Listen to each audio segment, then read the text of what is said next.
तो मैं आप लोगों के लिए लगातार 10 दिन जो है स्पेशली राजस्थान थर्ड ग्रेड की बेसिक लाइब्रेरी साइंस की क्लास लेकर आ रहा हूं दोस्तों। Hello and welcome to online school India for library science. एक बार फिर से आप सभी का online school India for library science में जोरदार स्वागत है दोस्तों। जैसा कि आप सभी को पता है कि राजस्थान में बहुत जल्द लाइब्रेरियन थर्ड ग्रेड की वैकेंसी आने वाली है। जैसा कि आप सभी को पता है कि 10 जुलाई को नई सरकार के द्वारा राजस्थान में एक नया बजट की घोषणा की जाने वाली है दोस्तों। तो जो विद्यार्थी जिन्होंने सपना देखा है लाइब्रेरियन थर्ड ग्रेड बनने का, तो जिनके पास अगर CLS है या DLS है या BLS है, इनमें से कोई भी अगर आपके पास सर्टिफिकेट, डिप्लोमा या डिग्री है, तो आप सभी लोग आने वाले थर्ड ग्रेड लाइब्रेरियन में आप एलिजिबल होंगे दोस्तों। तो आप में से 90% वो विद्यार्थी हैं जिन्होंने डिस्टेंस एजुकेशन से कोर्स किया हुआ है। इसलिए आप में से बहुत सारे विद्यार्थियों को ये समस्या का सामना करना पड़ रहा है कि सर आखिरकार लाइब्रेरी साइंस जैसे सब्जेक्ट को कहाँ से पढ़ें, कैसे पढ़ें, नोट्स कैसे बनाएं, शुरुआत कैसे करें, सवाल कैसे बनते हैं। तो तमाम ये जो सवाल हैं आपके मन में घूम रहे हैं, तो मैं आप लोगों के लिए लगातार 10 दिन जो है स्पेशली राजस्थान थर्ड ग्रेड की बेसिक लाइब्रेरी साइंस की क्लास लेकर आ रहा हूं दोस्तों। इससे पहले हमने 2 बेसिक जो क्लास है वो हमने पढ़ा दी है, और आज मैं आप लोगों के लिए तीसरी बेसिक क्लास लेकर आया हूं ताकि आप अपने रजिस्टर में ये 10 बेसिक क्लास के नोट्स बनाएं, ताकि आपको मजा आएगा कि वास्तव में लाइब्रेरी साइंस को कैसे पढ़ा जाता है दोस्तों। ठीक है दोस्तों, थैंक यू वेरी मच। बहुत बहुत धन्यवाद आप सभी लोगों का कि आपने मुझे इतना प्रेम और स्नेह दिया है कि आज हम 1 लाख जो है लाइब्रेरी साइंस के स्टूडेंट्स का एक परिवार बन गए हैं दोस्तों। तो आप सभी से मेरा विशेष आग्रह है कि अपना रजिस्टर खोलिए और पेन और ले लीजिए हाथ में, और जैसा मैं आपको लिखा रहा हूं एक बार नोट्स जरूर बनाएं, ताकि आपको नोट्स बनाने के बाद जब आप उसका रिवीजन करोगे तब आपको आराम से पता चलेगा कि ये लाइब्रेरी साइंस को, इस सब्जेक्ट को ऐसा पढ़ा जाता है दोस्तों। थैंक यू वेरी मच, बहुत बहुत धन्यवाद आप सभी लोगों का। और आइए शुरुआत करते हैं आज की अगली क्लास। और जो विद्यार्थी नए हैं, नए विद्यार्थियों को मैं कहना चाहता हूं कि आप हमारा जो ये टेलीग्राम चैनल है, इस टेलीग्राम चैनल को जरूर ज्वाइन कीजिएगा, क्योंकि ये भारत का सबसे बड़ा लाइब्रेरी और इंफॉर्मेशन साइंस का टेलीग्राम चैनल है, जहां पर हर छोटी मोटी जो अपडेट है, हर छोटी मोटी अपडेट आपको सबसे पहले इसी टेलीग्राम चैनल पर मिलता है, जिसका लिंक हमने डिस्क्रिप्शन के अंदर दे दिया है। देखिए दोस्तों, अगर आप राजस्थान थर्ड ग्रेड की वैकेंसी की तैयारी अभी से करना चाहते हैं, क्योंकि वैकेंसी आने के बाद जो लोग तैयारी करेंगे उनका केवल सिलेबस ही पूरा होगा, ना प्रॉपर रिवीजन होगा, ना टेस्ट दे पाएंगे। लेकिन अगर आपने सपना देखा है कि मुझे लाइब्रेरियन ही बना है, तो मेरा विशेष आपसे निवेदन है कि आप अभी से अपनी तैयारी शुरू कर दीजिए, क्योंकि अभी से अगर आप तैयारी करोगे तो 3 महीने में आपका सिलेबस करने में लगेगा समय, और उसके बाद आप प्रॉपर रिवीजन और आप क्या कर सकते हो, टेस्ट दे सकते हो। तो जो विद्यार्थी नए हैं, नए विद्यार्थियों को कहना चाहता हूँ, प्ले स्टोर में जाइए, ये हमारा जो ऐप है, ऐप डाउनलोड कीजिए ऑनलाइन स्कूल इंडिया, और वहाँ पर फ्री डेमो क्लासेस दे रखी है। तो आप फ्री डेमो क्लास जरूर देखें, ताकि आपको पता चलेगा कि लाइब्रेरी साइंस को कैसे पढ़ा जाए। और अधिक जानकारी के लिए दिए गए नंबर पे आप कभी भी कॉल कर सकते हैं दोस्तों। ठीक है दोस्तों, थैंक यू वेरी मच, बहुत बहुत धन्यवाद आप सभी लोगों का। ओके दोस्तों, तो आइए शुरुआत करते हैं आज के जो बेसिक लाइब्रेरी साइंस की जो तीसरी क्लास है। आज तीसरी क्लास के अंदर एक ऐसे महत्वपूर्ण किताब के बारे में चर्चा करेंगे जो लाइब्रेरी साइंस के लिए सबसे महत्वपूर्ण क्वेश्चन भी बनता है यहाँ पर, और कोई भी कंपटीशन पेपर उठा के देख लो, वहां से एक सवाल हमेशा परीक्षा के अंदर पूछा जाता है। तो आइए शुरुआत करते हैं। आज का जो हमारा जो टॉपिक है उस टॉपिक के बारे में चर्चा करते हैं। तो आज हम बहुत ही जो है गहनता से बात करते हैं 5 लॉज ऑफ लाइब्रेरी साइंस। क्या नाम है दोस्तों? 5 लॉज ऑफ लाइब्रेरी साइंस, ध्यान रखना। तो 5 लॉज ऑफ लाइब्रेरी साइंस, जिसे जो है हिंदी में कहते हैं पुस्तकालय विज्ञान। पुस्तकालय विज्ञान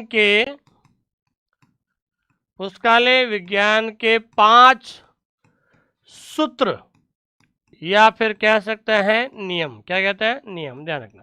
ठीक है, तो आज हम एक टॉपिक जो कॉमन टॉपिक है और यहाँ से एक सवाल हमेशा कंपटीशन एग्जाम में पूछा जाता है, और विद्यार्थी इन सवालों में कहाँ कहाँ पर कंफ्यूज होता है उसके बारे में भी चर्चा आपको करनी है।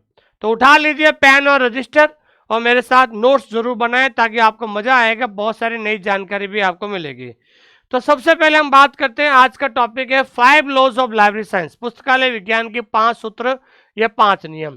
पहला सवाल आपको यह आएगा दिमाग में कि भाई 5 लॉज ऑफ लाइब्रेरी साइंस, पुस्तकालय विज्ञान के जो 5 नियम आखिरकार है क्या ये। तो मैं बताना चाहता हूं सीधा सा कि it is the first book, it is the first book of doctor S R Ranganathan, doctor S R Ranganathan, ठीक है ना। तो ये ध्यान रखना है, डॉक्टर एस आर रंगनाथन की पहली किताब है, ध्यान रखना। ये कई बार परीक्षा के अंदर पूछा जाता है, यह डॉक्टर रंगनाथन की प्रथम पुस्तक है, ध्यान रखना। ये सीधा कई बार पूछा जाता है कि निम्नलिखित में से डॉक्टर एस आर रंगनाथन की पहली किताब का नाम बताओ। तो ध्यान रखना है, डॉक्टर एस आर रंगनाथन की पहली किताब का नाम है 5 लॉज ऑफ लाइब्रेरी साइंस। तो ध्यान रखना, पहला ही सवाल आपके मन में याद रखना है कि भाई 5 लॉज ऑफ लाइब्रेरी साइंस क्या है। तो डॉक्टर एस आर रंगनाथन की पहली किताब है, ठीक है दोस्तों, ठीक है। उसके बाद इस किताब का जो प्रतिपादन है, ठीक है ना, प्रतिपादन को अंग्रेजी में कहते हैं रेंडरिंग। क्या कहते हैं? रेंडरिंग, या फिर एक अंग्रेजी में वर्ड आता है कंसीव्ड, ठीक है ना, जिसे हिंदी में कहते हैं प्रतिपादन, ठीक है ना। तो ये देखो दो चीजें बनती है यहाँ पर कि इस किताब का प्रतिपादन कब हुआ था, ठीक है ना, या फिर एक सवाल बनता है इस किताब को प्रकाशित कब किया गया था। तो पहले अंग्रेजी वर्ड याद रखना, रेंडर और कंसीव्ड। तो इस किताब का जो प्रतिपादन हुआ था वो हुआ था 1928 में। कब हुआ था दोस्तों? 1928 में हुआ था। तो 5 laws of library science doctor S R Ranganathan की पहली किताब है, जिसकी प्रतिपादन या कल्पना भी कह सकते हैं 1928 में हुई थी। अब सवाल ये बनता है कि 1928 में कहां पर? तो ध्यान रखना, एक जगह है मीनाक्षी कॉलेज। क्या नाम है दोस्तों? मीनाक्षी कॉलेज, अन्नामलाई नगर, अन्नामलाई नगर, ध्यान रखना, मीनाक्षी कॉलेज अन्नामलाई नगर, मद्रास राज्य में। कहां पर दोस्तों? मद्रास राज्य में, ध्यान रखना। तो सीधा सवाल बनता है कि डॉक्टर एस आर रंगनाथन की जो पहली किताब है उसका प्रतिपादन कब और कौन सी कॉलेज में हुआ था। तो उसका प्रतिपादन 1928 में, और मीनाक्षी कॉलेज अन्नामलाई नगर मद्रास राज्य के अंदर इस किताब का प्रतिपादन हुआ था। प्रतिपादन को अंग्रेजी में कहते हैं रेंडरिंग, या फिर हम कह सकते हैं कंसीव्ड। क्या कह सकते हैं? कंसीव्ड कह सकते हैं। क्लियर हो गया? तो किताब का प्रतिपादन कब और कहां पर हुआ था। अब यह पूछा जाता है कि इस किताब को प्रकाशित कब किया गया था, ठीक है ना, प्रकाशित, पब्लिश्ड इन, पब्लिश्ड का मतलब क्या होता है दोस्तों? प्रकाशित, ठीक है ना। तो इस किताब का प्रकाशन किस वर्ष हुआ था? ये किताब डॉक्टर एस आर रंगनाथन के द्वारा लिखी गई, डॉक्टर एस आर रंगनाथन की पहली किताब है। इसका प्रतिपादन 1928 और मीनाक्षी कॉलेज में हुआ था। अब सवाल पूछा जाता है इस किताब को जो है प्रकाशित कब हुई थी। तो ये किताब प्रकाशित हुई थी 1931 में। कब हुई थी दोस्तों? 1931 में। यहां से सवाल बनता है कि when was the first book of doctor Ranganathan 5 laws of library science published. इस किताब को प्रकाशित किया गया था। कब प्रकाशित किया गया था दोस्तों? 1931 में प्रकाशित किया गया था, पहली बात, ठीक है।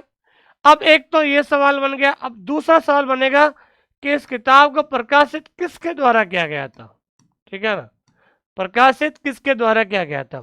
तो प्रकाशित किया गया था उस समय माला के द्वारा। माला का मतलब होता है Madras library association, Madras library association, ध्यान रखना, ठीक है। यह भी पूछा जाता है कि डॉक्टर एस आर रंगनाथन की जो पहली किताब है जिसका नाम है 5 लॉज ऑफ लाइब्रेरी साइंस, इस किताब को प्रकाशित किसके द्वारा किया गया था। इस किताब को प्रकाशित किया गया था माला, माला का मतलब होता है मद्रास लाइब्रेरी एसोसिएशन। तो मद्रास लाइब्रेरी एसोसिएशन के द्वारा इस किताब को प्रकाशित किया गया था। और कई बार पूछा जाता है कि भाई माला की स्थापना कब हुई थी। तो ध्यान रखना है, माला की स्थापना हुई थी 1928 में। और किसके द्वारा? ये माला की स्थापना भी रंगानाथन के द्वारा की गई थी। ठीक है, रंगानाथन के द्वारा की गई। पहले डॉक्टर एस आर रंगानाथन ने मद्रास लाइब्रेरी एसोसिएशन की स्थापना 1928 में की। फिर इस किताब का जो पब्लिकेशन है, इस किताब को जो प्रकाशित है, वो प्रकाशित किया गया था मद्रास लाइब्रेरी एसोसिएशन के द्वारा। और कब प्रकाशित किया गया था दोस्तों? प्रकाशित किया गया था 1931 में। कब किया गया था? 1931 में इसको प्रकाशित किया गया था। यहाँ तक क्लियर हो गया? किसी प्रकार की कोई प्रॉब्लम नहीं है? Thank you. अब बात करते हैं कि इस किताब का जो फॉरवर्ड है, अंग्रेजी वर्ड याद रखना है, क्या है दोस्तों? फॉरवर्ड। फॉरवर्ड को हिंदी में कहते हैं प्रस्तावना। क्या कहते हैं दोस्तों? प्रस्तावना। ठीक है, इस किताब का जो प्रस्तावना है, वो प्रस्तावना किसके द्वारा लिखी गई थी? यहाँ पर कई विद्यार्थी कंफ्यूज हो जाते हैं, क्योंकि दो वर्ड है यहाँ पर। तो आपको हमेशा ध्यान रखना है, हिंदी वर्ड में बहुत सारे विद्यार्थी कंफ्यूज हो जाते हैं, लेकिन अंग्रेजी वर्ड में आपको ध्यान रखना है कि इस किताब का जो है फॉरवर्ड, फॉरवर्ड का मतलब होता है प्रस्तावना। तो प्रस्तावना किसके द्वारा लिखी गई थी? तो सर पी एस शिवास्वामी अय्यर के द्वारा। तो इस किताब की जो प्रस्तावना है, सर पी एस शिवास्वामी अय्यर के द्वारा। किसके द्वारा? पी एस शिवास्वामी अय्यर नामक व्यक्ति के द्वारा इस किताब की प्रस्तावना को लिखा गया था। अगला क्वेश्चन है कि इस किताब का इंट्रोडक्शन किसके द्वारा लिखा गया था? इंट्रोडक्शन का मतलब होता है परिचय। क्या होता है? परिचय। ध्यान रखना, मैं बिल्कुल आप लोगों को बेसिक पढ़ा रहा हूँ, क्योंकि मेरे पास बहुत सारे कॉल आए थे कि सर हमने कोटा ओपन से हमारा सर्टिफिकेट कोर्स चल रहा है, कोई डिप्लोमा चल रहा है, किसी का इग्नू से चल रहा है, कि सर हम लाइब्रेरियन बनना चाहते हैं, हमारा अब हम अभी जो है परस्यूइंग है, हमारा कोर्स अभी चल रहा है, किसी का जुलाई अगस्त में एग्ज़ाम है, किसी का दिसंबर में एग्ज़ाम है। तो मैंने उन लोगों के लिए मैंने कहा कि भाई आप लोगों के लिए, भाई अगर आपने मन बना लिया है लाइब्रेरियन बनने का, तो मैं आप लोगों के लिए 10 बेसिक जो क्लास आपके लिए लेकर आ रहा हूं, जिसकी प्ले लिस्ट हमने बना दी है। तो एक बार प्ले लिस्ट के माध्यम से 10 बेसिक क्लास का बढ़िया सा आप नोट्स बनाए आपके रजिस्टर में, और उसके बाद इस थ्योरी के बाद जो मैं क्वेश्चंस करवाता हूँ, जिससे आपको पता चल जाएगा कि भाई लाइब्रेरी साइंस को ऐसे पढ़ा जाता है, ऐसे नोट्स बनाया जाता है और ऐसे याद किया जाता है दोस्तों। ठीक है, तो अगला सवाल है कि इस किताब का जो परिचय है, परिचय किसके द्वारा लिखा गया था? परिचय लिखा गया था WCB शेयर्स के द्वारा। WCB शेयर्स के द्वारा, ध्यान रखना। तो यहाँ पर विद्यार्थी कंफ्यूज होता था। कंफ्यूज इसलिए हो जाता है कि इस किताब का फॉरवर्ड, फॉरवर्ड का मतलब प्रस्तावना, प्रस्तावना लिखी गई थी सर पी एस शिवास्वामी अय्यर के द्वारा, जबकि इस किताब का जो इंट्रोडक्शन है, वो इंट्रोडक्शन लिखा गया था WCB शेयर्स के द्वारा। किसके द्वारा दोस्तों? WCB शेयर्स के द्वारा इस किताब का इंट्रोडक्शन लिखा गया था, परिचय लिखा गया था। अब इसको याद करने का तरीका बताऊं कि डॉक्टर रंगानाथन ने अपना किताब का परिचय जो है अपने गुरु के द्वारा लिखाया गया था। अब गुरु कौन है? ये गुरु हैं आपके WCB शेयर्स। तो ध्यान रखना है कि WCB शेयर्स नाम का जो व्यक्ति है, जिन्होंने इस किताब का क्या लिखा? इंट्रोडक्शन। तो WCB शेयर्स क्या है दोस्तों? तो ध्यान रखना है, ही was a teacher of doctor Ranganathan. वो क्या थे? डॉक्टर रंगानाथन के गुरु थे इन लाइब्रेरी साइंस। ठीक है ना, इन लाइब्रेरी साइंस। तो कई बार परीक्षा के अंदर पूछा जाता है कि डॉक्टर एस आर रंगानाथन के जो है लाइब्रेरी साइंस के गुरु कौन थे, जहां जिस गुरु से उन्होंने लाइब्रेरी साइंस के बारे में सीखा। तो ध्यान रखना है कि डॉक्टर एस आर रंगानाथन के लाइब्रेरी साइंस के गुरु कौन थे? WCB शेयर थे। ये कैसे मुलाकात हुई? तो डॉक्टर रंगानाथन, आपको पता है कि 1924 में डॉक्टर रंगानाथन जो है वेन टू लंदन। जब डॉक्टर रंगानाथन लंदन गए थे, कहाँ गए थे दोस्तों? डॉक्टर रंगानाथन लंदन गए थे 1924 में। कब गए थे? 1924 में। तो डॉक्टर रंगानाथन 1924 में लंदन गए थे वहाँ पर। तो लंदन में WCB शेयर से मुलाकात होती है। तो WCB शेयर जिसे ग्रामेरियन ऑफ लाइब्रेरी क्लासिफिकेशन, पुस्तकालय विज्ञान का ग्रामेरियन कहा जाता है, व्याकरणाचार्य कहा जाता है। तो उन्होंने लाइब्रेरी साइंस जो है WCB शेयर्स, जब वो डॉक्टर रंगनाथन उनके घर पे गए थे 1924, जब लंदन गए थे, तो WCB शेयर्स से मुलाकात होती है और WCB शेयर्स ने रंगनाथन को लाइब्रेरी साइंस की बेसिक चीज़ें पढ़ाई थी। तो सवाल बनता है कि डॉक्टर रंगनाथन के लाइब्रेरी साइंस के गुरु का नाम क्या है? तो लाइब्रेरी साइंस के गुरु का नाम क्या है दोस्तों? WCB शेयर्स है। और रंगनाथन ने अपनी पहली किताब का जो इंट्रोडक्शन है, वो इंट्रोडक्शन अपने गुरु से लिखाया था, जिनका नाम है WCB शेयर्स से, ध्यान रखना। एक सवाल ये भी बनता है कि ये तो रंगनाथन के गुरु हो गए, एक सवाल बनता है कि डॉक्टर रंगनाथन के फेवरेट टीचर कौन है? Doctor Ranganathan favourite teacher, favourite teacher, favourite teacher का मतलब होता है पसंदीदा, पसंदीदा गुरु, ठीक है ना। तो डॉक्टर रंगनाथन के फेवरेट टीचर कौन है? फेवरेट का मतलब जिनके पास वो लंबे समय से पढ़े हैं, क्योंकि आपको पता है कि डॉक्टर रंगनाथन का लाइब्रेरी साइंस से कोई लेना देना नहीं था, ठीक है ना। जब 1924 में पहली बार मद्रास यूनिवर्सिटी लाइब्रेरी में उनको पहला लाइब्रेरियन बनाया गया था, doctor Ranganathan had no any library science qualification, किसी प्रकार की कोई क्वालिफिकेशन नहीं थी, ना उनके पास CLS था, ना DLS था, ना MLS BLS, कुछ भी नहीं था। And he had no experience, ना उनके पास कोई अनुभव था। तो विदाउट एनी एक्सपीरियंस, बिना अनुभव के बावजूद भी he was appointed as the first librarian of Madras university library. बिना अनुभव के आधार पर भी उन्हें मद्रास यूनिवर्सिटी लाइब्रेरी का पहला लाइब्रेरियन नियुक्त किया गया था, ठीक है ना। तो लेकिन अब हम बात कर रहे हैं कि डॉक्टर रंगनाथन का जो पसंदीदा टीचर है उनका नाम क्या है? तो डॉक्टर रंगनाथन ने अपने जो MA है, वो MA किस में, कौन से सब्जेक्ट में की थी? मैथमेटिक्स में की थी। तो मैथमेटिक्स में उन्होंने अपनी MA कंप्लीट की। तो उनको मैथमेटिक्स पढ़ाने वाले एक व्यक्ति थे जिनका नाम है प्रोफेसर EB रोस। क्या नाम है? प्रोफेसर EB रोस। तो ध्यान रखना, उनके फेवरेट टीचर थे प्रोफेसर एडवर्ड B रोस, जिसे हम EB रोस भी कहते हैं, ध्यान रखना। तो प्रोफेसर एडवर्ड B रोस नामक जो व्यक्ति है, जो डॉक्टर रंगनाथन के क्या थे? फेवरेट टीचर थे, क्योंकि डॉक्टर रंगनाथन ने MA किया था मैथमेटिक्स में। तो डॉक्टर प्रोफेसर एडवर्ड B रोस, ये डॉक्टर SR रंगनाथन को क्या पढ़ाते थे? मैथ्स पढ़ाते थे। तो ध्यान रखना, तो कई बार परीक्षा के अंदर सवाल पूछा जाता है तो विद्यार्थी कंफ्यूज हो जाते हैं, इसलिए आपको इन छोटी छोटी चीज़ों को में कंफ्यूज नहीं होना, ध्यान रखना, ठीक है दोस्तों। तो कहने का मतलब ये है कि इस किताब की जो प्रस्तावना है, अंग्रेजी में याद रखना फॉरवर्ड, वो SR PS शिवास्वामी अय्यर के द्वारा लिखी गई थी। लेकिन जो इसका इंट्रोडक्शन है, इंट्रोडक्शन डॉक्टर रंगनाथन ने अपने गुरु WCB शेयर्स के द्वारा लिखा गया था।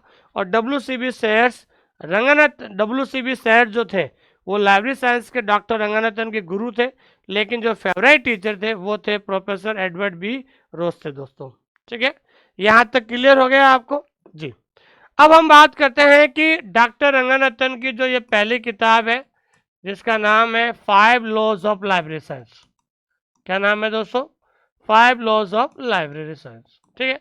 तो यहाँ पर एक सवाल बनता है कि इसका जो फर्स्ट एडिशन है, इस किताब का पहला जो संस्करण है, वो संस्करण कब आया था? 1931 में आया था, ठीक है ना। सबको पता है, तो पहली किताब जो है 1931 में प्रकाशित हुई थी, ठीक है। तो पहला एडिशन तो पता है, लेकिन सेकंड एडिशन भी आपको पता होना चाहिए। इस किताब का जो सेकंड एडिशन है, वो सेकंड एडिशन कब आया था? 1957 में। कब आया था दोस्तों? 1957 में इस किताब का सेकंड एडिशन आया था। फिर इसी किताब का जो थर्ड एडिशन है, वो थर्ड एडिशन कब आया था? वो थर्ड एडिशन आया था 1992 में। कब आया था दोस्तों? थर्ड एडिशन जो है 1992 में आया था। तो कहने का मतलब ये है दोस्तों, तो जो तीनों एडिशन आपको याद रखना है, परीक्षा के अंदर कुछ भी पूछा जा सकता है, इसलिए विशेष इन चीज़ों को आपको ध्यान में रखना है, ठीक है। अब ये तो हो गई डॉक्टर रंगनाथन की जो पहली किताब है, उनकी बेसिक चीज़ों के बारे में हो गई। अब हम बात करते हैं कि डॉक्टर रंगनाथन के जो 5 लॉज ऑफ लाइब्रेरी साइंस है, वो पुस्तकालय विज्ञान के जो 5 नियम है, 5 लॉज ऑफ लाइब्रेरी साइंस। तो पुस्तकालय विज्ञान के जो 5 नियम हैं, या फिर हम कह सकते हैं 5 सूत्र हैं, वो कौन कौन से 5 सूत्र हैं, आपको लाइन बाय आपको याद रखना पड़ेगा, क्योंकि परीक्षा के अंदर ये भी पूछा जा सकता है दूसरे सूत्र का क्या नाम है, तीसरे सूत्र का क्या नाम है, चौथे का क्या नाम है। आपको कंटिन्यूसली आपको याद रखना पड़ेगा, नहीं तो फिर आप कंफ्यूज हो जाओगे, ठीक है ना, नहीं तो फिर आप कंफ्यूज हो जाओगे। पहले जो सूत्र का नाम है, books are for use, books are for use, ध्यान रखना, किताबें उपयोग के लिए है। पहला जो सूत्र है उसका नाम है बुक्स आर फॉर यूज, जिसका मतलब होता है किताबें उपयोग के लिए है, किताबें उपयोग के लिए हैं, ध्यान रखना, किताबें क्या है दोस्तों, उपयोग के लिए है। बुक्स आर फॉर यूज का मतलब होता है किताबें उपयोग के लिए है, ध्यान रखना, पहला सूत्र है, आपको अच्छी तरीके से याद करना। दूसरा जो सूत्र है, एवरी रीडर हिज और हर बुक, ध्यान रखना, बहुत अच्छा सवाल है, वो दूसरा है, every reader his her book, ठीक है ना, मतलब ये हो गया प्रत्येक पाठक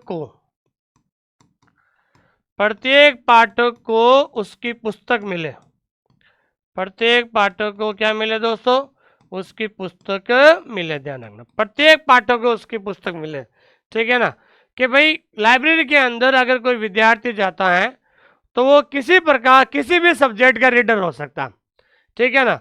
जैसे मान लीजिए कि कोई साइंस का विद्यार्थी है, कोई आर्ट्स का विद्यार्थी है, कोई कॉमर्स का विद्यार्थी है।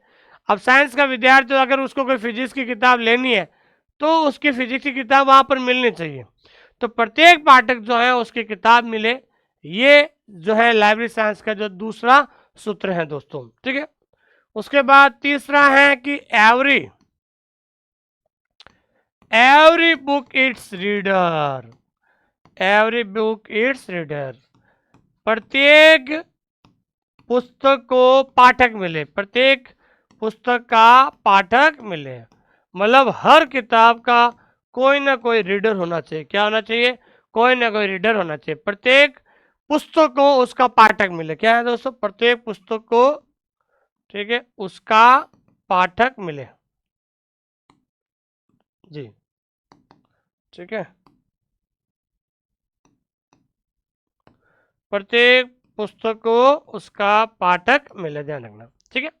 अब देखिए प्रत्येक पुस्तक का पाठक होना जरूरी है, क्योंकि लाइब्रेरी साइंस के अंदर आपको पता है कि जब आप लाइब्रेरी में जाते हो तो मान लीजिए वहाँ पर किताबें वहाँ पर बहुत सारी पड़ी रहती हैं, लेकिन कुछ किताबें ऐसी होती हैं साल भर पड़ी रहती है, कोई पढ़ने वाला नहीं मिलता है, तो आपको ऐसी अनयूजफुल किताबें हैं, ऐसी किताबों को लाइब्रेरी में नहीं रखनी चाहिए जिसका कोई पाठक नहीं मिले। आपको हमेशा समय के हिसाब से उन किताबों को रखनी चाहिए लाइब्रेरी के अंदर जिस पर स्टूडेंट्स या रीडर जो है बार बार मांग करता है। तो लाइब्रेरी के अंदर जितने भी किताबें पड़ी हैं, प्रत्येक किताब का उसका पाठक मिलना जरूरी है, नहीं तो फिर वो किताबें जो है अनयूजुअल हो जाएगी, अनुपयोगी हो जाएगी, ठीक है दोस्तों। इसलिए तीसरा जो सूत्र है वो है प्रत्येक पुस्तक को उसका पाठक मिले दोस्तों। चौथा है save the time of the reader, save the time of the reader, ठीक है ना, पाठक के समय को बचाओ, पाठक के समय को बचाओ, ध्यान रखना, पाठक के समय को बचाओ। Save the time of reader, save the time of reader का मतलब होता है पाठक का जो समय है उस समय को बचाओ। मतलब अगर कोई लाइब्रेरी के अंदर कोई रीडर आता है, कोई यूजर आता है, अगर कोई किताब अगर उसको किताब चाहिए तो वो किताब के बारे में आपको पूरा जानकारी होना चाहिए, किताब कौन सी रो में कौन सी अलमारी में पड़ी है। इससे क्या होगा, जो पाठक आएगा और विद इन कुछ ही मिनटों के अंदर वो किताब प्राप्त कर लेगा और वहाँ से वो चला जाएगा। तो समय बचाने के लिए भी जो समय के हिसाब से जिस टेक्नोलॉजी का आप प्रयोग कर सकते हैं उस टेक्नोलॉजी का प्रयोग करना चाहिए दोस्तों, ठीक है। उसके बाद पांचवा जो नियम है वो है library is a growing organism. Library is a growing organism, ठीक है। जैसे हिंदी में कहते हैं कि पुस्तकालय पुस्तकालय पुस्तकालय एक, ठीक है जी, पुस्तकालय एक वर्धनशील, ध्यान रखना, पुस्तकालय एक वर्धनशील संस्था है। क्या है दोस्तों? पुस्तकालय एक वर्धनशील संस्था है। भाई library is a growing organism, पुस्तकालय एक वर्धनशील संस्था है और समय समय के हिसाब से लाइब्रेरी की व्यवस्था में परिवर्तन किया जाना चाहिए। लाइब्रेरी को समय के हिसाब से अपडेट किया जाना चाहिए, नई नई टेक्नोलॉजी का प्रयोग होना चाहिए, नए नए इक्विपमेंट्स का प्रयोग करना चाहिए, ताकि आने वाले समय में जो भी लाइब्रेरी में जो यूजर आएगा उसको किसी प्रकार की कोई प्रॉब्लम नहीं रहेगी दोस्तों। ठीक है दोस्तों, तो कहने का मतलब ये है कि 5 लॉज ऑफ लाइब्रेरी साइंस, पुस्तकालय विज्ञान के ये 5 जो सूत्र हैं, इन सूत्र को आपको लगातार याद रखना है, क्योंकि परीक्षा के अंदर कोई भी पूछा जा सकता है। पहला सूत्र कौन सा है, दूसरा कौन सा है, तीसरा कौन सा है, चौथा और पांचवा कौन सा है, आपको कंटिन्यूटी याद रखना है। क्योंकि जो आज मैंने टॉपिक पढ़ाया है, एक सवाल आप कोई भी पेपर उठा के देख लो, एक सवाल यहाँ से जरूर पूछा जाता है, जो विद्यार्थी बहुत ज़्यादा कंफ्यूज हो जाते हैं। ठीक है दोस्तों, ये चीज़ ध्यान रखना है। अब एक सवाल जो है आपके सामने मैं बताना चाहता हूँ कि डॉक्टर रंगानाथन ने जो है, कई बार ये कंट्रोवर्सी वाला सवाल भी है, डॉक्टर रंगानाथन ने मोबाइल लाइब्रेरी के लिए एक टर्म का यूज किया था, वो यूज किया था लिब्राचिन। ध्यान रखना, क्या यूज किया था? जो है लिब्राचिन। तो रंगानाथन यूज्ड द टर्म लिब्राचिन। क्या है दोस्तों? लिब्राचिन। रंगानाथन ने लिब्राचिन नामक शब्द का प्रयोग किया, किस लिए दोस्तों? For mobile library, for mobile library. ध्यान रखना, तो मोबाइल लाइब्रेरी जिसको हिंदी में कहते हैं चल पुस्तकालय, क्या कहते हैं दोस्तों? चल पुस्तकालय। ध्यान रखना, तो ये सवाल इतना कंट्रोवर्सी है, कई किताबों के अंदर ध्यान रखना है मोबाइल लाइब्रेरी के लिए लिब्राचिन का प्रयोग हुआ, और कई किताबों में लिखा है library on wheels, library on wheels. ध्यान रखना, ठीक है ना। तो कई किताबों के अंदर लिब्राचिन भी आ रहा है और कई किताबों के अंदर लाइब्रेरी ऑन व्हील्स भी आ रहा है, ठीक है। तो अगर आपको ध्यान रखना है कि अगर ऑप्शन के अंदर दोनों में से कोई एक है, अगर लिब्राचिन दिया हुआ तो आप लिब्राचिन करना है, और लाइब्रेरी ऑन व्हील्स दिया हुआ तो आप लाइब्रेरी ऑन व्हील्स कर देना, ठीक है।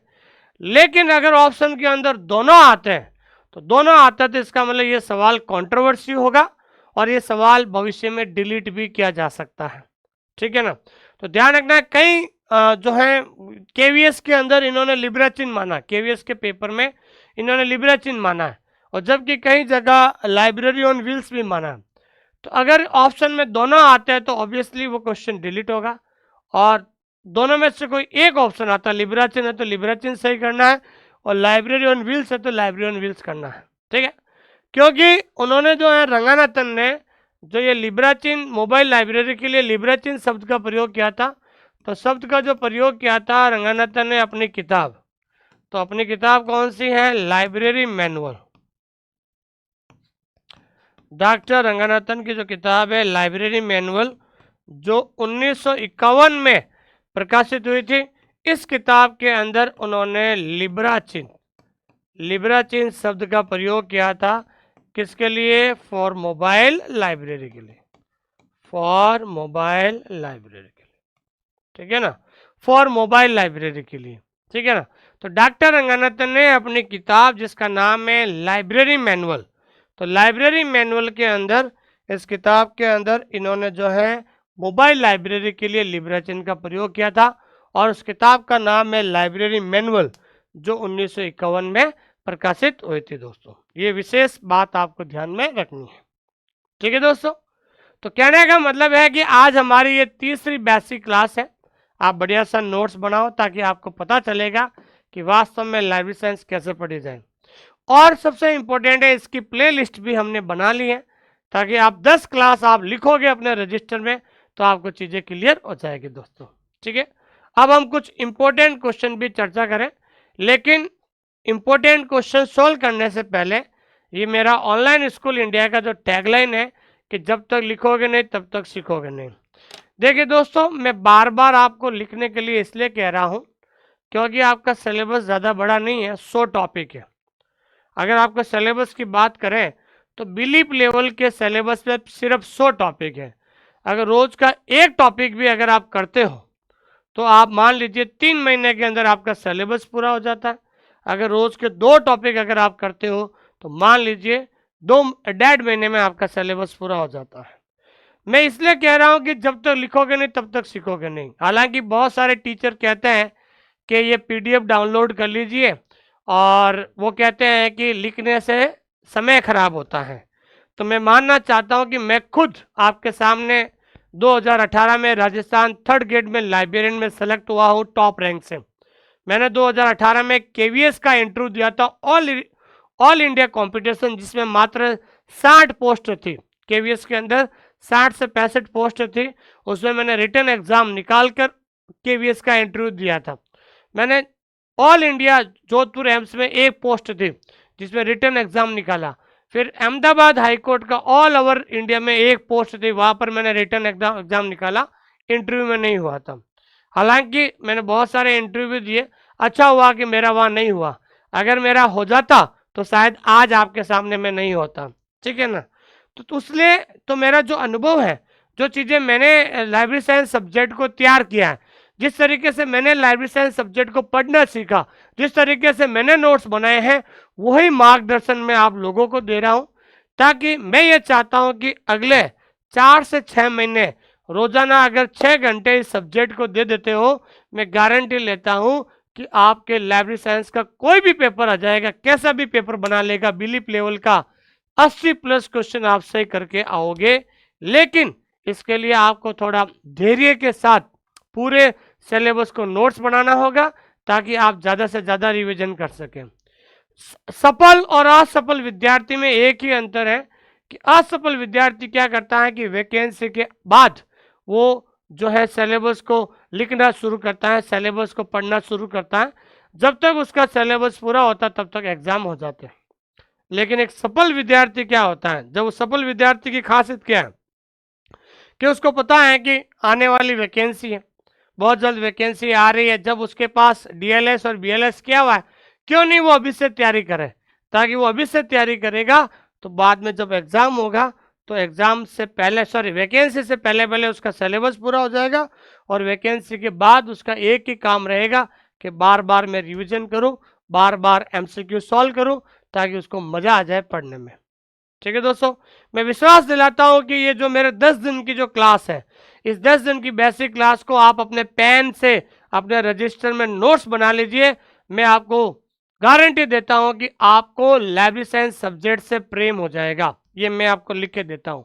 और जब लाइब्रेरी साइंस सब्जेक्ट से आपको प्रेम हो जाएगा तो आपको अगले 6 महीने के बाद कोई भी वैकेंसी आती है, कोई भी लाइब्रेरियन एग्जाम होता है तो आपका सिलेक्शन हो जाएगा। ऐसा मैं आपको विश्वास दिलाता हूं कि मैं खुद लाइब्रेरियन हूं और मैंने पूरे ऑल इंडिया कंपटीशन एग्जाम देकर मैं आपके सामने आज राजस्थान गवर्नमेंट स्कूल के अंदर 3rd ग्रेड लाइब्रेरियन पद पर कार्यरत हूं दोस्तों। ठीक है दोस्तों, इसलिए मेरा ये टैगलाइन है कि जब तक लिखोगे नहीं तब तक सीखोगे नहीं। हालांकि मार्केट के अंदर बहुत सारे विद्यार्थी कहते हैं कि भाई फलाना टीचर PDF देता है डाउनलोड करने का, तो मैंने कहा अगर आप एक एक की PDF निकालोगे तो कम से कम 1500-2000 रुपये का खर्चा आएगा। इससे अच्छा है कि आप अपने हाथों से लिखो। बहुत सारे कहते हैं सर हैंड रिटन मिल रहे हैं, हैंड रिटन नोट्स भी मिल रहे हैं। मैंने कहा दूसरों के द्वारा बनाए गए हैंड रिटन नोट्स आपको कभी नहीं समझ में आएंगे। जब तक आप अपने हाथों से हैंड रिटन नोट्स नहीं बनाओगे तब तक ये सब्जेक्ट आपके दिमाग में सेट नहीं होगा। इसलिए मैं 6 रजिस्टर डालने के लिए कह रहा हूँ कि एक बार 6 रजिस्टर डाल दीजिए और हर पार्ट का 6, क्योंकि बिलीफ लेवल के सिलेबस को 6 पार्ट में बांटा गया, तो हर पार्ट का एक अलग अलग रजिस्टर होगा, तो आपको पता चलेगा कि भी कौन सा टॉपिक कौन सा रजिस्टर में लिखा हुआ है और उसको कैसे पढ़ना है, क्या करना है दोस्तों। ठीक है दोस्तों, थैंक यू वेरी मच, बहुत बहुत धन्यवाद आप सभी लोगों का। आइए शुरुआत करते हैं जी। पहला सवाल है, सभी लोग आंसर जरूर देना। पहला सवाल है कि 5 laws of library science was first publish in. ये क्या कह रहा है कि पहली जो किताब है डॉक्टर रंगनाथन की, उसको प्रकाशित कब किया गया था। यहाँ पर प्रकाशित की बात हो रही है, तो ध्यान रखना है, प्रकाशित किया गया था 1931 में, जबकि 1928 में क्या हुआ था, इस किताब का प्रतिपादन किया गया था। प्रतिपादन को अंग्रेजी में क्या कहते हैं, रेंडरिंग कहते हैं। तो प्रतिपादन तो 1928 में हुआ था, और कहाँ पर हुआ था, ध्यान रखना, प्रतिपादन हुआ था मीनाक्षी कॉलेज। कहाँ हुआ था दोस्तों, मीनाक्षी कॉलेज के अंदर इस किताब का प्रतिपादन हुआ, अन्नामलाई नगर मद्रास में। लेकिन यहाँ पर सवाल पूछा है कि इस किताब का प्रकाशित कब हुआ था, तो फर्स्ट एडिशन जो 1931 में आया था दोस्तों। ठीक है, अगला क्वेश्चन है, which of the following is the first book authored bye Ranganathan. तो डॉक्टर एस आर रंगनाथन की पहली किताब कौन सी है। तो हालांकि डॉक्टर एस आर रंगनाथन की सारी किताब है, ये भी है लाइब्रेरी मैनुअल, डॉक्टर रंगनाथन की किताब है, 1951 में आई थी। ये किताब 1957 में आई थी। ये किताब 1933 में आई थी। लेकिन पहली जो किताब है वो पहली किताब है 5 लॉज ऑफ लाइब्रेरी साइंस, जो किताब 1931 में प्रकाशित हुई थी। कब हुई थी, 1931 में प्रकाशित हुई थी। ठीक है, अगला क्वेश्चन है, हु रोट फॉरवर्ड। फॉरवर्ड को अंग्रेजी में कहते हैं फॉरवर्ड और हिंदी में कहते हैं प्रस्तावना। तो ध्यान रखना है कि 5 लॉज ऑफ लाइब्रेरी साइंस के पहले संस्करण की प्रस्तावना किसने लिखी थी। तो ध्यान रखना है आपको, पहले संस्करण की जो प्रस्तावना है वो प्रस्तावना किसके द्वारा लिखी गई थी, वो प्रस्तावना लिखी गई थी पी.एस. शिवास्वामी अय्यर के द्वारा। किसके द्वारा दोस्तों, पी.एस. शिवास्वामी अय्यर के द्वारा। तो पी.एस. शिवास्वामी अय्यर के द्वारा जो है ये क्या लिखी गई थी, तो ध्यान रखना है प्रस्तावना को लिखी गई थी। ध्यान रखना, ये कई बार परीक्षा के अंदर पूछा जाता है कि पी.एस. शिवास्वामी जो अय्यर है इनकी जो प्रस्तावना लिखी गई थी। ठीक है, अगला क्वेश्चन है, who was the publisher of the book 5 laws of library science. कि पुस्तकालय विज्ञान का जो 5 सूत्र है उसके प्रकाशक कौन थे। ठीक है ना, जो पहली किताब है डॉक्टर रंगनाथन की, वो पहली किताब के प्रकाशक कौन है, वो है मद्रास लाइब्रेरी एसोसिएशन, जिसे हम शॉर्टकट के अंदर क्या कहते हैं, माला। क्या कहते हैं दोस्तों, माला। तो मद्रास लाइब्रेरी एसोसिएशन के द्वारा इस किताब को प्रकाशित किया गया था, और मद्रास लाइब्रेरी एसोसिएशन इसकी माला की स्थापना कब हुई थी, 1928 में हुई थी। और किसके द्वारा की गई थी माला की स्थापना, तो माला की स्थापना जो है की गई थी रंगनाथन के द्वारा। ठीक है दोस्तों, अगला क्वेश्चन जी। तो आज का जो ये डे 3 का बेसिक क्लास थी, ठीक है ना, तो थैंक यू वेरी मच, बहुत बहुत धन्यवाद आप सभी लोगों का। एक बार इस क्लास को बढ़िया सा जो है क्या कीजिए, लाइक कीजिए, अपने दोस्तों के साथ शेयर कीजिए, दोस्तों को भी बताइए, और पॉजिटिव कमेंट जरूर लिखें। और जो विद्यार्थी जिनको प्रैक्टिस करनी है लाइब्रेरी साइंस में, उनको लगता है कि मुझे ऑब्जेक्टिव क्वेश्चन चाहिए, तो आपको ध्यान रखना है ये किताब मात्र 170 रुपये में आपको ऑफलाइन मिल जाएगी। नहीं तो अगर आप ऑल इंडिया घर बैठे कहीं भी इस किताब को 50 रुपये डिलीवरी चार्ज देके आप इस किताब को 220 रुपये में घर पे मंगा सकते हैं। वॉल्यूम 1, 2 और आगे दोस्तों, ये पुराने पेपर पर आधारित है जहाँ पर आपको मिलेगा। इस किताब की खासियत बात क्या है, इस किताब के अंदर क्वेश्चन और ऑप्शन पुराने पेपर पर आधारित है, और आंसर हमने क्या दे दिया दोस्तों, नीचे दिया है दोस्तों। इस किताब क्या है, बाइलिंगुअल है, क्योंकि मैं बार बार आप लोगों से कह रहा हूँ कि जब तक आप इस किताब को हिंदी एंड अंग्रेजी में अगर आप बाइलिंगुअल नहीं लिखोगे, अगर आप हिंदी और अंग्रेजी में नहीं पढ़ोगे, तब तक आप लाइब्रेरी साइंस में कंफ्यूज रहोगे। इसलिए कम से कम क्वेश्चन और ऑप्शन हिंदी इंग्लिश दोनों में पढ़े। अब इस किताब को लेने के लिए आप एक ऐप डाउनलोड कर सकते हैं। ऐप का नाम है my book pickup. My book pickup, तो माई बुक पिकअप से इस ऐप को माध्यम से इस किताब को ऐप के माध्यम से ला सकते हो। अगर इस किताब को लिंक चाहिए आपको, लिंक के लिए आप एक व्हाट्सअप मैसेज कर देना 8949992361। इस नंबर पे आप कभी भी व्हाट्सअप कर सकते हैं दोस्तों। ठीक है दोस्तों, थैंक यू वेरी मच, बहुत बहुत धन्यवाद आप सभी लोगों का कि आपने मुझे इतना प्रेम और स्नेह दिया है। और आप सभी से मेरा विशेष आग्रह है कि जो ये 10 बेसिक क्लास है, बढ़िया सा नोट्स बनाओ ताकि आपको मज़ा आएगा कि लाइब्रेरी साइंस को कैसे पढ़ा जाए दोस्तों। थैंक यू वेरी मच, बहुत बहुत धन्यवाद।